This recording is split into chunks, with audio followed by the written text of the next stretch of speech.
Leo Flapper was bijna op een pleats onder de reek van Tsjerkwerd.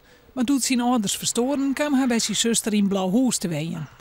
Het wie oorlogstijd en Leo holp mij met illegale voedseltransporten naar Amsterdam. Tegelijk moest zijn broer water oppakt. Hij wie in Blauwhuis en ja, ze verveelden hun daar natuurlijk. Daar was volop slachten. En dat vlees, dat moest naar Amsterdam gebracht worden. De zusters van het Tracyhuis, die hier medezusters in Amsterdam. En die vregen om dat vlees. En andere dingen.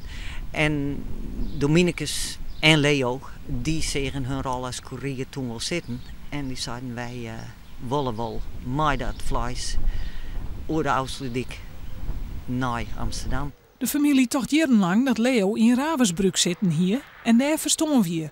Maar ze kwamen er nou achter dat het oors zit. Dat er ervoor in kamp Mittelbau-Dora zitten het. En Mittelbau-Dora, wat was het voor een kamp?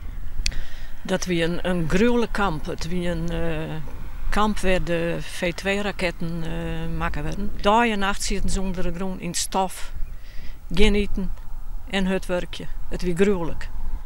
De Fjouwermaaien-commissie beziekt alle jaren verhalen te vinden en dat slaagt goed. We krijgen een soort reacties en bij gelijks van Takemier denken we evacuees als onderwerp te doen.